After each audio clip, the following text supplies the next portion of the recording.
Well, hello, everybody, and welcome to this week's Middle Class Investor. Looking at the actually, we're looking at the SPY, which is the ETF for the S&P 500. But let me switch over to the SPX, the actual index, and let's look at that.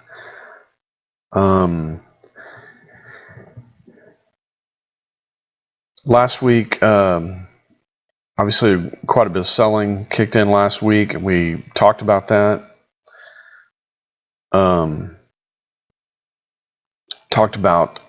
Well, let's just recap. We talked about this divergence right here. The divergence is where the market price action actually goes high to a high and then it sells off, which it did here. But then the market goes to a new price high, but the market internals do not. And we saw this, in a couple areas. Advanced decline lines were going down, and just a number of areas were kind of showing us that the market was getting weak internally. Even though the hype was very, very high, some of the market sentiment indicators and things like that were super high last week. So let's just look at what we got here, and I'll probably go to a daily chart here in a minute because I want to kind of refine. Why is this not doing what it's supposed to be doing? Let me zoom in and then pause it right there. So, you can kind of see the high was right here. The high week was right here. And you can see we kind of went down, and then we went up, and then we went down to here. And it won't let me do that because it's too close. So let's move that over a little bit and see if we can. Yeah, there we go. And then now we're going up a little bit. Now, we broke through this lower trend line pretty decisively, but we've more than retested it. And I think if you go to a shorter time frame, you'll find that we broke through there's another trend line right in here. We broke through it and have kind of retested it. So the question that I have that I'm unsure about is whether or not this is going to go a little higher, or if we're going to make a low down here and then, like I said, go higher. We talked about this last week, kind of do something like this. And truth is, I don't know. There's no way to know. We talk about that all the time about,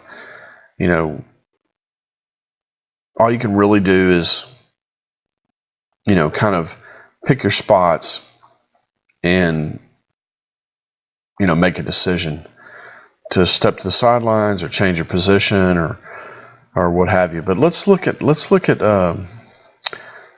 some daily. Let's look at a daily chart here, just to change things up a little bit. And you do see a little corrective action in here. So this could be over. So very well could be over. This could be the start of something, much, much lower, or, this could actually progress and go a little higher, maybe up around 2840 or so. A lot of times, and we've talked about this before, I think, in here, a lot of times when you have a large bar chart, a large bar on the graph, sometimes you can look at the midpoint of that bar being resistance. I don't know if that's the midpoint, but let's just draw kind of a zone here. And we might expect the market to kind of meander its way up here and get into this zone right here around the midpoint of this large down move. That happens all the time, and it's a good place to expect something, maybe the market to make a decision or have the market turn or pause or something like that. So let's kind of keep that in mind.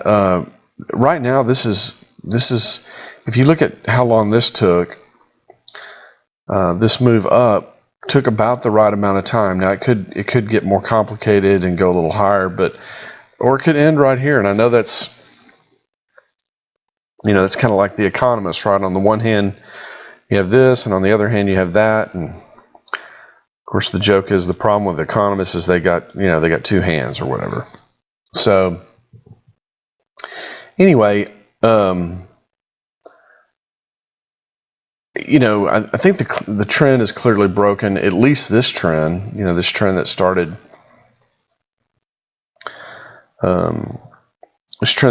here. If we zoom in on it a little bit, kind of put a line under there, say right there, clearly this trend has been broken.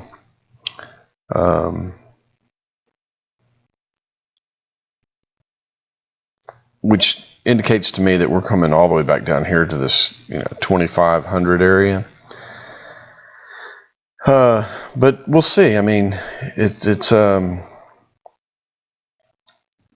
there's a lot of selling here, a lot of selling intensity. Really, we haven't seen this kind of selling since back here. And this clearly, in hindsight, is a 4, so which makes this a 5. So what we know about when we have 5 waves is that we get a pretty significant retracement. So that's what I'm looking for. And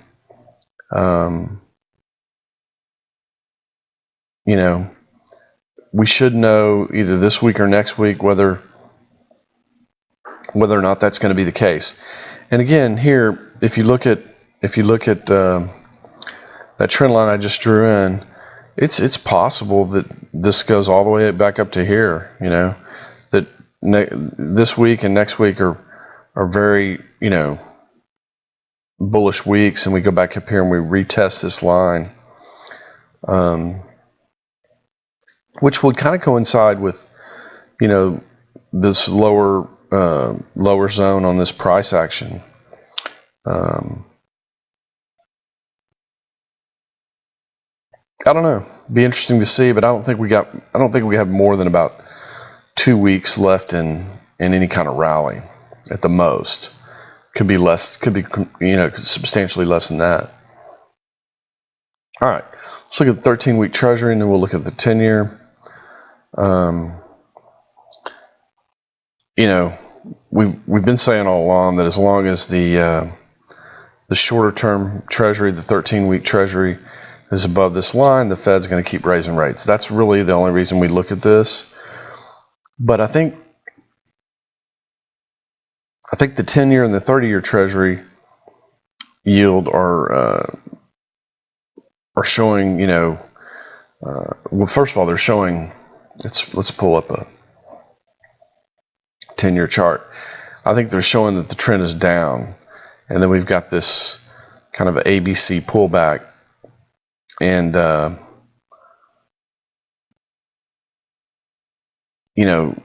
the C part is not finished, and actually could go quite high.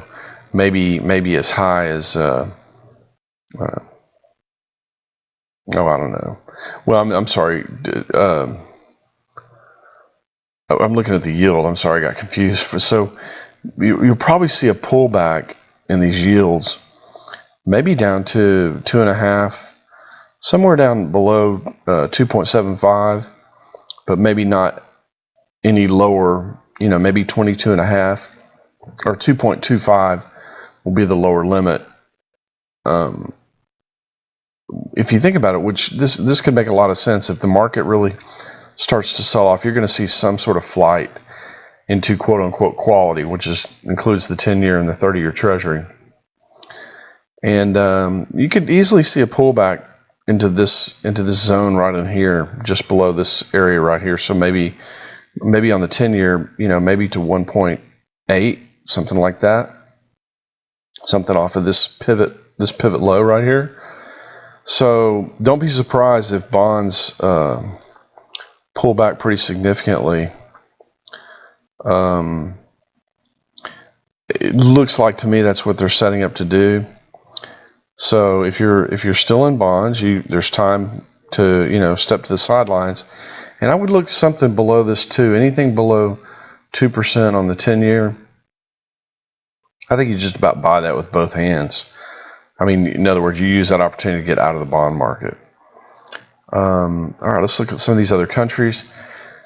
These other countries look pretty weak. We talked about breaking out of this channel. If we get a breakout of this channel, then I think you can say Germany has topped. But it hasn't broken out of that channel yet, so let's not get the cart before the horse. Same thing with Japan. Last week, all these, last month, let's put it on 5-year. The last several weeks, all these markets have really sharply sold off. So it could be that they're gonna forecast the downside move. They're actually going to lead it. So, in fact, I think that's a more likely scenario. A scenario. So we'll keep an eye on that. Let's look at.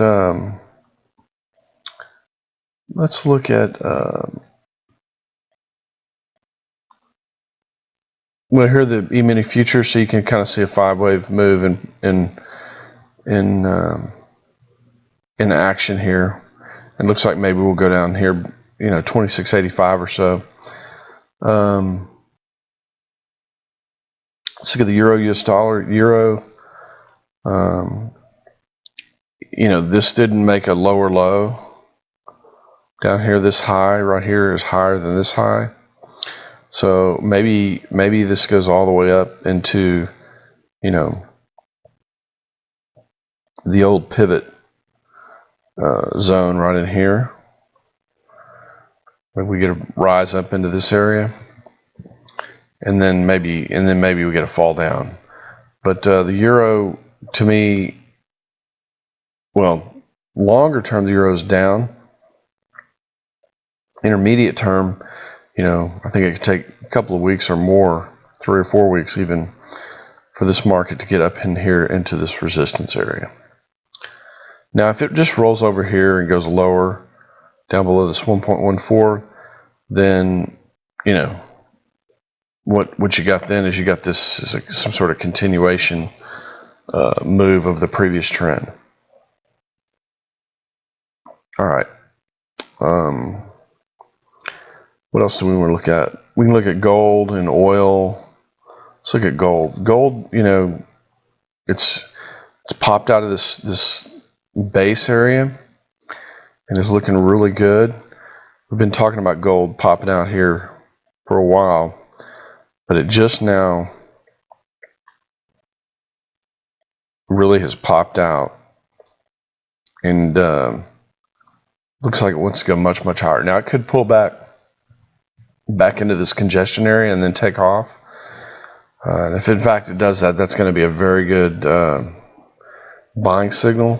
You might want to take advantage of that. I certainly will. Silver's stronger too, but it just looks weird. There's this huge sell-off here, and I'm sure we're going to get some sort of retracement of this. But it's not clear, just yet. In fact, gold I think is more clear, but you could get, this could be the first move, and then A, B, C, maybe down to here, and then you got a big 3 coming that should take you all the way up here to around $17.50. All right, oil. Oil's been sharply lower here over the last, I don't know. Let's put it on a weekly chart. We've been looking at so I've got some idealized, kind of move here. So the last 2 weeks oil's been down. And I'm not saying it has to be this, but it could very well be, some sort of consolidation triangle. And we should know something,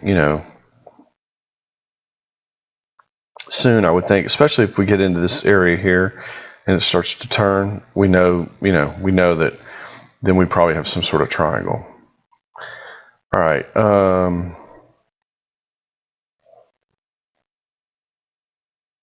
there's just really nothing I want to talk about this week that I want to spend a lot of time on. There's just a lot of hidden risky areas in the market, and everybody needs to be careful. Don't take on too much risk. I mean, one of the things you can do if you're trading is maybe cut your position size in half. Because this, when you up your positions real big, you can lose a lot. You end up losing a lot more capital than really you can afford to lose. So just keep things smart. Try to see how the market ends the day in trading. Is it are you noticing that it's up at say 130, but then it closes below, down 150 or something like that? If that's the case, then start trying to work yourself out of these positions in the market and work yourself into some positions that are moving in the direction, whether it be currency or bonds or whatever. Okay. All right, everybody. That's about it this week. I really am tired and started this late, but wanted to do it nonetheless. And so, come next week or the week after, we should know a lot more about what's likely to happen in the market. We should see some sort of, whether the market goes up and then rolls over, or just goes down from here. In fact, we had one of the things I needed to mention real quick is we actually had some up days, some days that started up. Let's put it that way.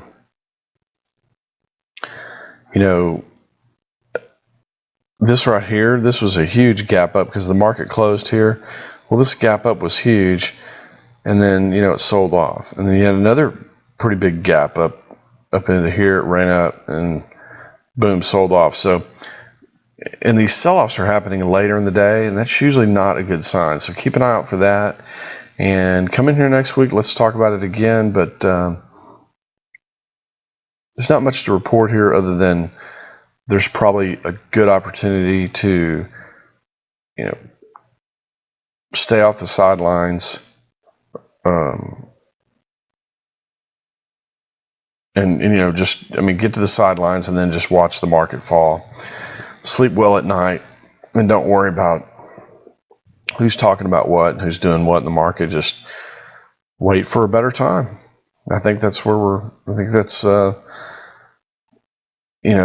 I've said many times on here, if you can avoid the big bear markets, you're going to be light years ahead. So, and unless you're trading with, $1 billion or something, you can easily step to the sidelines and let the bloodbath commence and watch it from the sidelines.